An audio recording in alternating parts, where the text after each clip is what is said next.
որոշ դեպքերում որոշ ժամանակ հետո, որոշ դեպքերում անգամ վարքյաններ հետո, բայց որ պատասխանվում են, դա հաստատ է, դա ճշմարտությունն է։ Բարդ Տիրոջ է, իրոք այս վկայության համար, շնորհակալ եմ իմ Աստծուն ամեն բանից առավել եւ ամեն ժամանակ այս հնարավորության համար եւս նրա շնորհակալություն մեր եկեղեցու ողին, Արթուր եղբորը, Բարդ Տիրոջ է, շատ ուրախ եմ, որ առիթ ունեմ բաժնեկցել ձեր հետ Աստծո խոսքը։ Վերջին իմ անձնական հայտնություններից մեկը կարելի ասել պիտի կիսվեմ, երբ որ այս խոսքը ու այս միտքը ինձ բաժին հասավ, ես վերցրեցի շատ հստակ, ես անկեղծորեն պիտի ասեմ շատ օր ներեցի, կարելի ասել վերջիններից է, Զաքեոս անունով այսպիսի մի մարդու մասին, որ շատ անգամ ես կարդացել եմ, շատ անգամ տեղեկացել եմ, միգուցե ձեզանից շատերն էլ գիտեն, լսել են, մարդ ով մեղավոր կյանքով էր ապրում, մարդ ով ըստ աշխարհիկ մտածելակերպի, ըստ մարդկային մտածելակերպների նա տեղ չուներ Աստծո մոտ, ուղղակի տեղ չուներ եւ վերջ, բայց դա մարդկանց կարծիքն էր։ Ես միշտ այսպես եմ հավատում, որ Աստված տեսնում է քո մեջ պոտենցիալը, մարդիկ տեսնում են քո հնարավորությունները, բայց Աստված տեսնում է քո մեջ պոտենցիալը, իսկ այդ պոտենցիալը միշտ կարող է մեծանալ, իսկ այդ պոտենցիալը միշտ կարող է աճել, ինչքան ուզես, ինչքան ուզենաս, այնքան կաճի։ Մարդիկ միշտ նայում են քո հնարավորությունները, Աստված միշտ նայում է քո պոտենցիալին, Աստված երբեք սահման չդրեց, որ այսքան արդյունք ունենաս կամ այնքան արդյունք ունենաս։ Շատ կհավատաս, շատ կտրվի, շատ գործի կտնես քո հավատքը, շատ կունենաս։ Շատ կգնաս խորը տեղերը, շատ բաներ կտեսնես։ Սա Աստծո կանոնն է, ես ուզում եմ քաջալերեմ ձեզ բոլորից, սիրելիներ ջան, եւ նաեւ ասեմ, որ եթե ինչ-որ բաներ չի ստացվում, ուղիղ իմաստով կներեք անկեղծության համար։ Առաջին մեղավորը ես եւ դու ենք, որ գործի չենք դնում այն ինչ որ ունենք, այն փոքրիկ հնարավորություն է։ Եվ երբ որ Զաքեոսի պատմությունն եմ նայում, եկեք կարդանք մի քանի տող, Ղուկաս 19:1-10։ Շատ օրհնյալ պատմություն, եւ ես իսկապես փառք եմ տալի Աստծուն, որ այս պատմությունը գրված է Աստվածաշնչում։ Եվ մտած Երիքովի միջով անցնում է, եւ ահա մի մարդ անունով Զաքեոս կոչված, որ նա մաքսապետ էր, եւ ինքը հարուստ էր։ Տեսեք, պատմության մեջ նշվում է պաշտոնը եւ նշվում է կարողությունը, եւ սա բնավ պատահական չէ։ Եվ նա հարուստ էր, եւ ուզում էր Հիսուսին տեսնել, թե ով է։ Տեսեք, հստակ փոքրիկ արտահայտություն, Զաքեոսը ուզում էր տեսնել Հիսուսին։ Մենք բոլորս ուզում ենք տեսնել Հիսուսին, չէ՞։ Փոքրիկ մի արտահայտություն։ Ուզում ես տեսնել Հիսուսին։ Ամեն։ Պատասխանի այո։ Քո աղոթքի մեջ, քո կյանքի մեջ, քո խնդրվածքներում, քո աղոթքներում, հստակ պատասխան։ Այո, պատասխանեցիք, ես իմացա, որ դուք ուզում եք տեսնել Հիսուսին։ Ես նույնպես։ Հիմա ուզենալուց հետո եկեք տեսնենք ինչ արեց Զաքեոսը։ Բայց բազմության պատճառով չէր կարողանում, որովհետև հասակով կարճ էր։ Երկու խնդիր են նշում Աստվածաշունչը այս պատմության մեջ, բազմություն, որը կտարբերվի քեզանից, այստեղ հետաքրքիր մի նշանակություն կա այս պատմության մեջ, երբ որ Զաքեոսը մաքսապետ էր ու հարուստ էր, դեռևս մինչև Հիսուսին հանդիպել է, բոլորը իրան մատնանշում են հենց տենց, տեսնելով իր հնարավորությունը զրո, որ ինքը կարա փրկվի։ Հիմնական հանդիպող պրոբլեմ։ Բոլորը կարան տեսնեն, որ այս մարդը այսպիսին է, այս մարդը այսքան հնարավորություն ունի, բայց Աստված նենց միակ բան է անում, որ ուղղակի բոլորը հենց նույն մարդիկ զարմանում են ու սկսում են տրտնջալ։ Զաքեոսը ուզում էր վերադառնել հենց սկզբի տողերը, բայց նա իսկապես ուզում էր։ Երբ որ նայում ենք մեր պատմության շարունակությանը, հասկանում ենք, որ նա ուղղակի չէր ուզում։ Նա ուզում էր ռեալ, հստակ, գործնական։ Նա որոշել էր։ Նա ուզում էր տեսնել Հիսուսին։ Սա շատ տարբեր է, գիտեք, ուզենալ տեսնել Հիսուսին եւ ուզենալ տեսնել Հիսուսին։ Մեկ ունի արդյունք, մեկ չունի արդյունք։ Ընտրի որն է քո կարգավիճակը։ Եվ այնպես ուզի, այնպես որ քո գործերը նույնպես վկային դրա մասին։ Անկամ քո նյութականը չգիտեմ պատահականության թե ոչ պատահականության, բայց այստեղ խոսում է հստակ նյութականի մասին շարունակության մեջ։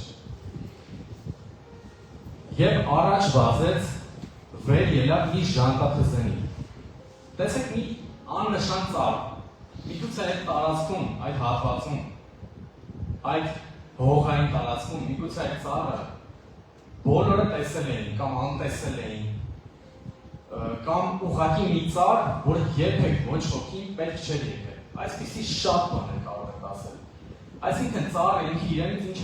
ինչ է ներկայացնում։ Հով տարածք տալու, զոհություն ապահովելու ինչ-որ մի բան, գեղեցկություն, մարդու աչքին հաճելի բան, որ Աստված է ստեղծել։ Այսինքն ծառի նպատակը դա չէ։ Ով կարող է պատկերացնել, որ կարող է ծառի միջոցով Հիսուսին հանդիպել։ Երբևիցե միգուցե այսպիսի փորձառություն կարիք չլինի, որ մարդը ծառի միջոցով հանդիպի Հիսուսին։ Ես եթե անկեղծ լինեմ, դուք էլ անկեղծ լինեք, կարող է միգուցե էլ ընդհանրապես կարիք չլինի նմանատիպ փորձառություն։ Բայց փաստը մնում է փաստ, Աստվածաշնչի պատմությունների մեջ գրված մի հզոր պատմություն, որ ծառը դառավ պատճառ, որ մարդը հանդիպի Հիսուսին։ Եվ երբ որ նա բարձրացավ ծառը, սա նշանակում է, որ նա հաղթահարեց բազմության պատնեշը։ Եվ սա նշանակում է, որ նա հաղթահարեց իր կարճ լինելու իրականությունը, այսինքն իր իրականության մեջ ինքը կարճահասակ է։ Մի քանի բան, որը կապված է հենց այս պատմության հետ, իր կարճ լինելը կապված է այս պատմության հետ, իր հարուստ լինելը նույնպես կապված է այս պատմության հետ, եւ իր մաքսապետ լինելիությունները կապված այս պատմության հետ։ Ոչ մի բան, այսինքն իրարից անիմաստ չէ, ամեն բան Հիսուսը բերել ու կապել է հենց այս մի պատմության մեջ, մաքսապետ, հարուստ, կարճահասակ, չընդունված։ Երբ որ ես նայում եմ այս պատմությունը, ինձ համար հայտնություն եղավ։ Երբևիցե ես չեմ հիշում Աստվածաշնչում մի տեղ, որ Աստված նայի վերև եւ մարդուն տեսնի։ Սովորաբար մեր իրականության մեջ այսպիսին է խորհուրդը, որ մենք միշտ նայում ենք երկին, որ Աստծուն տեսնենք։ Երբ որ Զաքեոսը փորձում էր փնտրում էր Հիսուսին եւ հստակ որոշումներով, Աստված արդեն տեսել էր իրեն։ Եվ Աստված բազմությունը ոչ թե անտեսելով, այլ առաջնահերթություն մտցնելով մի հոգու հետ կապված նա նայեց վերև։ Եվ սա բացառություն է, ամբողջ Աստվածաշնչում չկա նմանատիպ դեպք, որ Աստված նայի վերև։ Ինչքան որ ես փնտրեցի, ինչքան որ փորձեցի հասկանամ, չգտա նման կարգավիճակ, նման երևույթ։ Ամենամեղավոր մարդուն, ամենաչստացված անցյալով մարդուն Աստված նայեց վերև եւ տեսավ նրան։ Պատկերացնում եք ինչ հրաշալի է։ Աստված ներքևից նայում է վերև։ Այնինչ մենք միշտ նայում ենք Աստծուն ներքևից դեպի վերև։ Միշտ այսպես է ձևը։ Անգամ Աստվածաշունչն է սովորացնում դա։ Բարձրացնում եմ իմ աչքերը, նայում եմ դեպի սարերը։ Բայց եթե կա ցանկություն, եթե կա ձգտում, եթե դու իսկապես ուզում ես, ոչ թե ուղղակի ես ուզում, այլ իսկապես ուզում ես տեսնել Հիսուսին, դու կհանդիպես նրան։ Ոնց նա կհանդիպի քեզ, մինչև դու կմտածես տարբերակներ, ուղղություններ, որպեսզի մոտենաս Հիսուսին, Աստված արդեն մտածել է։ Եթե դու իսկապես հավատում ես քո աղոթքին, մինչև դու կմտածես, թե ինչպես Աստված կլուծի, Աստված արդեն իր մոտ լուծում ունի, եւ սա շատ հստակ ուղիղ ասում եմ քեզ։ Աստված արդեն քո աղոթքի պատասխանի լուծումը ունի, եւ պատասխանը ունի, եւ պատրաստվում է տա։ Եթե դու իսկապես հավատքով ես լեցված եւ իսկապես վարտական ես տրամադրված, Աստված քեզ օրհնելու է։ Մինչև որ դու կմտածես, մինչև որ դու կսպասես, մինչև որ դու կենթադրես, տարբերակներ կգտնես, Աստված արդեն քեզ պատասխանելու է։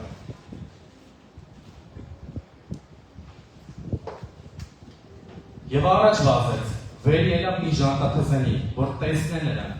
որովհետև այնտեղով պիտի անցներ, նախորդ պլանավորված մի քայլ։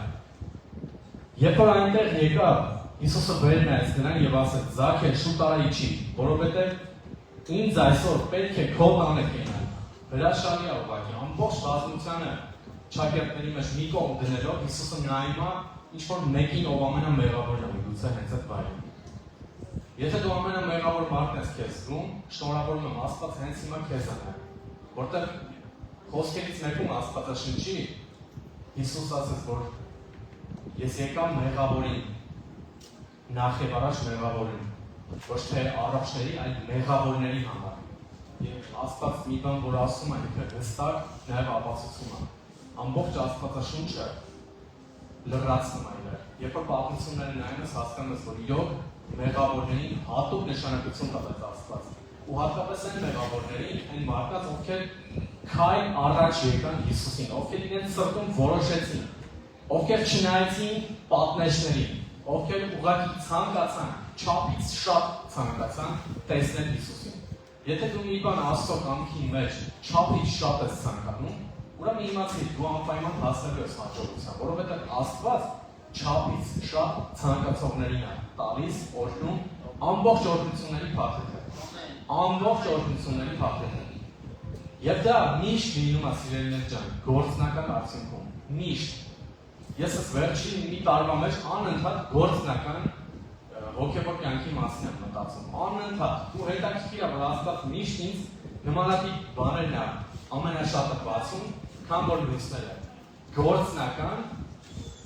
Գործնական հոգևոր կյանք։ Երբ որ Աստված մեզ ստեղծել է այս գեղեցիկ աշխարհում, նա մեզ չի ստեղծել, որ մենք առավոտից երեկո անընդհատ աղոթենք։ Ուղիղ շատ հստակ ասում եմ, նա մեզ ստեղծել է, որ մենք նաև բարիք անենք, մենք նաև ինչ-որ բան արարենք, ինչ-որ բան ստեղծագործենք։ Եվ այս ամեն ինչի մեջ կա գործողություն։ Երբ որ դու գործողության պես այդ ամենը անում, Աստված իր փոթող իր ժամանակին տալիս է։ Զաքեոսի փոքրիկ գործողությունը չալ արել, չկասկածել եւ բարձրանալ մի ոչ նորմալ ճանապարհի վրա եւ գնալ մի ոչ ավանդական քայլով, որպեսզի տեսնել Հիսուսին։ Զաքեոսը մի ոչ ավանդական բան արեց։ Ոչ ավանդական, բացարձակապես կրկնվում եմ, երևի ոչ եղել է նմանատիպ դեր, ոչ էլ կլինի։ Զաքեոսը ոչ ավանդական բան արեց։ Եթե քո մտքի մեջ երբեմն կգա միտք, որ ոչ ավանդական է, որ շատ համարձակ է, որ շատ զարմացնող է, անգամ քո ընտանիքի անդամները չեն հասկանա։ Օրինակի համար ասեմ, մի հատ ինչ-որ աղոթք ես անում, որ շատ պատասխանատու աղոթք է, որ անգամ կինդ կամ ամուսինդ կամ երեխաներդ կամ մայրդ հայրդ իմանան, կզարմանան, որ դու այդ աղոթքը անում ես։ Որտեղ վստահ եմ ասում, բոլորը կզարմանային, որ Զաքեոսը ուզում է ծառ բարձրանալով հանդիպել Հիսուսին, ոչ թե ուղղակի տեսնել անցորդ որպես, այլ հանդիպում, նա ուզում էր հանդիպել, նա ձգտում էր հանդիպել։ Եթե խոսքը գնալ ուղղակի տեսնելու մասին, սիրելիներ ջան, հավատացեք ուրիշ անգամ կտեսնել կամ ուղղակի կտեսնել կանցներ առաջ, շատերը տենց ցանկացան տեսնել, տեսան, բայց քչերը կարողացան հանդիպել, շատ քչերը, եւ երբ որ նայում ես ամբողջ պատմությունը, հասկանում ես, որ Զաքեոսը ռեալ հանդիպում էր ուզում, ռեալ պատասխանով, եւ շարունակության մեջ, եւ բոլոր տեսնողները մինչև նա շտապելով իջավ ուրախությունով ընդունեց նրան։ Եվ բոլոր տեսնողները տրտնջում էին եւ ասում, թե մեղավոր մարդի մոտ հանգիստ մտավ առնելու։ Զաքեոսն կանգնեց եւ Տիրոջն ասեց. տեսեք, ուրախությունով իջավ եւ հաջորդ քայլը թե ինչ ասում Զաքեոսը, շատ հետաքրքիր է, շատ։ Տեր, այն ինչքերի կեսը աղքատներին կտամ, եւ եթե մեկին զրպարտությունով զրկել են, 4 պատիկ կվճարեն։ Խոսքը գնաց միանգամից նյութականի մասին։ Ինչքան էլ որ զարմանալի է։ Մենք միշտ ասում ենք, որ մարդը պիտի սրտով հավատա, մարդը պիտի սրտով նախ ամեն 1000 անգամ ամեն։ Բայց նայեք ինչ է գրված հաջորդ խոսքում։ Հիսուսն էլ նրան ասեց, թե այսօր փրկություն եղավ այս տանը, որովհետև սա էլ Աբրահամի որդի է, որովհետև մարդի որդին եկավ, որ որոնե եւ ապրեցնե կորածին։ այս հրաշալի խոսքը։ Ոչինչ պատահական չի դիպած, երներ ջան։ Խոսքը գնաց նյութականի մասին։ Ոչ թե որ ինքը գողացել էր, զրպարտել էր դրա համար, ոչ բնավ, այլ ուղղակի մի բան խնդրում եմ, այդ գողանալու փաստը դրենք մի կողմ, ոչ թե միայն դրա համար Աստված սպասում էր այդ քայլինի, այլ ուղղակի սպասում էր, որովհետև եթե դու ունես հնարավորություն, ունես նյութ, ունես ինչ-որ մի բան, դու նաև դա պիտի կարողանաս երբեմն Տիրոջը վստահել։ Եվ երբ որ այս պատմությունը նայում էի, ուսումնասիրում էի, շատ պատահական հիշեցի հարուստ երիտասարդի պատմությունը։ Հարուստ երիտասարդի տարբերություն Զաքեոսի մեղավոր չէր, ոչ մեկի չէր զրպարտել, ոչ մեկի չէր թալանել։ Ովքեր գիտեն հարուստ երիտասարդի պատմությունը, կարծում եմ մեծամասնությունս, եթե ոչ ֆիլմերով տեսած կլինի։ Հարուստ երիտասարդը ի տարբերություն Մաքսապետ Զաքեոսի ոչ մեկի չէր թալանել, ոչ մեկի չէր զրպարտել, ոչ մեկի չէր գողացել, արդարության հավաքել էր այդ ամենը։ Երկու մարդ, որ երկուսն էլ նույնը չափ հարուստ էին, մոտավորապես, երկուսն էլ մոտավորապես նույն տարիքի մեջ էին, մեկը ապրել էր պատվիրանքները պահելով կյանք և մեկը ապրել էր մեղավոր կյանք։ Ես ուզում եմ հստակ ասել բոլորիս։ Ինչքան էլ որ դու քո պատվիրանները պահես, եթե գա գործի դնելու քո պատվիրանը, այսպես ասեմ, գործի դնելու ժամանակը, եթե գործի չդրեցի, ամեն բան կդառնա ունայն։ Որովհետև Աստծո խոսքը փաստում է դա։ Զաքեոսը ապրելով մեղավոր կյանք, հասավ մի աստիճանի, որ համաձայնվեց և ուշադրություն, հենց դրանից հետո եղավ փրկությունը, հենց անմիջապես դրանից հետո։ Եվ նաև անմիջապես դրանից հետո հարուստ պատանու կյանքում ինչ-որ իմաստով չեղավ փրկությունը։ Ոչ մեկ չգիտի ինչ եղավ հարուստ պատանու հետ։ Բայց երբ որ պատմությունը նայում ես, գրված չի հստակ բան, գրված է մի բան, որ Հիսուսը ասեց, քո ունեցվածքը վաճառի, որոշ մասը ուտուր աղքատներին, բաժանի եւ այլն, նա տրտմած լինեց։ Արդյունքում երկու պատմություն ուզում եմ իրար հետ զուգահեռ անցկացնենք։ Այնի պատմության մեջ Զաքեոսի Հիսուսը ասեց, այս տանը փրկություն եղավ, արդյունքը։ Եվ այս մի պատմության մեջ Հիսուսը ասեց, ուխտը դժվար թե ասեղի ծակով անցնի, այսինքն հարուստը դժվար թե մտնի Աստծո արքայություն։ Երկու դեպքում էլ ունեցվածքի մասին է խոսքը։ Փաստորեն, մեր նյութական, մեր ամեն ինչը, մեր հնարավորությունները կապ ունեն մեր փրկության հետ։ Ինչ-որ իմաստով։ Որ ավելի շատ հստակ չասեմ փրկության հետ, այսպես ասեմ, կապ ունեն մեր գործողությունների հետ, մեր հավատի գործողությունների հետ, մեր բոլոր տեսակի գործողությունների, այսինքն գալիս է ժամանակ, որ դու պետք է ապացուցես, ոչ թե միայն պատվիրանքները պահում ես, այլ նաև կատարում ես։ Գալիս է մի ժամանակ, որ դու պետք է ապացուցես։ Եվ հետաքրքիր այն է, որ Աստված միշտ բերում է այդ ժամանակը։ Միշտ մարդու կյանքում բերում է առիթ, որպեսզի մարդը օգտագործի։ Առիթ, որ մարդը հնարավորություն ունենա Աստծո կամքը կատարելու։ Քո հավատը գործի դնելու համար քեզ պետք չի քո անցյալը։ Այսպիսի մի օրինակ կա, մեքենան փոքրիկ հայլիներ ունի, շատ հետաքրքիր օրինակ է, և մեծ դիմապակի։ Ինչի համար, որպեսզի դու հետ չնայես այդքան շատ, այլ նայես առաջ, նայես քո դիմապակով դեպի առաջ, քո անելիքներին։ Եթե ինչ-որ սխալներ ես թույլ տվել, եթե ինչ-որ բաներ ես արել, օրինակ երեկ կամ այսօր առավոտյան, դա բացարձակ կապ չունի, Աստված նայում է քո ցանկությանը, քո սրտի վերաբերմունքին։ Եվ եթե քո սրտի վերաբերմունքը իսկական է, դու արդեն հանդիպումից հետո ոչ էլ հետ կնայես, ավտոմատ կետով էլ հետ չես նայել, որովհետև այդ կարիք չկա։ Թող Աստված օրհնի քեզ։ Գիտի քո կյանքում որն է քո հնարավորությունը, որը դեռ չես օգտագործել, որն է քո ժանտաթզենին, Որն է քո առիթը, որն է քո գործողությունը, որն է քո անելիքը։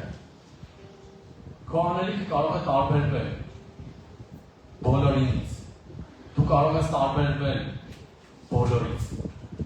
Ես ուզում եմ մի կարևոր բան ևս նշել։ Զաքիոսը չուներ համախոհներ։ Նա լրիվ մենակ էր։ Նա մենակ եկավ եւ վերցրեց օրհնությունը։ Հերիք մենակ է, մի հատ կարճահասակ էր։ Սա պատմությունն է փաստում։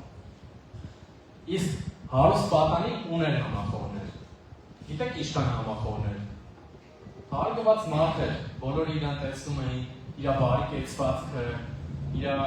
գործողությունները, որոնք բարի են եղել շատ անգամ, բայց երբ որ եկավ կուլմինացիոն պահը, որ պետք է նա իր վերջնական գործողությունը միգուցե աներ, նա դա չկարողացավ անել։ Ինչ որ իմաստով նրա սիրտը կապված էր այդ հարստությանը, բայց նա ուներ համախոհներ, նրան բոլորը գովում էին։ Իսկ Զաքիոսին ոչ բոլորն էին գովում, միգուցե ընտանիքի անդամներ էին։ Եվ ուզում եմ հստակ ասել, նա չուներ համախոհներ։ Նա մենակ էր։ Երբեմն դու կլինես նման կարգավիճակում, եւ հենց դու կարող ես Աստծուց վերցնել իր օրհնությունը։ Սա ցույց է տալիս, որ Աստված առանց միջնորդի է գործում։ Սա հրաշալի է։ Եթե միջնորդներով լիներ, իսկույն շատ դժվար կլիներ, կամ չէր լինի ընդհանրապես։ Դրա համար էլ շատ ու շատ անգամներ մարդիկ կիսվելով շատ ու շատ քրիստոնեական կերպարների, գուցե քահանաների, այդպես էլ չեն հանդիպում Աստծո։ Բայց երբ որ երբեմն դու մնում ես մի կարգավիճակում, որ չկա մեկը, որ խորհուրդ հարցներ, չկա մեկը, որ ռեալ կարողանա քեզ օգնի, եւ դու գնում ես հանդիպելու Հիսուսին, դու հանդիպած գալիս ես։ Դու գին ես վճարում։ Դու գտնում ես հնարավորություն ժանտաթզենի կամ ինչ-որ մի բան։ Եվ դու գին ես վճարում, եւ քո վճարած գինը վերադառնում է քեզ։ Դու տեսնում ես Տիրոջ փառքը։ Թող Աստված օրհնի յուրաքանչյուրից սիրելիներ ջան։ Ամենակարևորը, որ ուզենամ ձեզ հիմա փոխանցել, գտեք ձեր կյանքում որն է ժանտաթզենին, որն է առիթը, որն է պատճառը, որն է հնարավորությունը, եւ համարձակ արեք։ Մի մտածեք ոչինչի մասին։ Մի մտածեք, որ կարող է դա չլինի, կարող է հասնես այդ ծառին ու չտեսնես Հիսուսին։ Թող բոլոր մտքերը հեռանա ձեզանից, բոլոր սխալ մտքերը։ Եվ մի բան, որ Աստծուց լսեցիք, մեկ անգամ լսեցիք, երկու անգամ կատարեք, այսպես ասեմ։ Ու կտեսնեք, որ Աստված գործում է, կտեսնեք, որ Աստված իրական չի, շատ իրական է։ Աստված թող օրհնի բոլորիս։ Այսքան։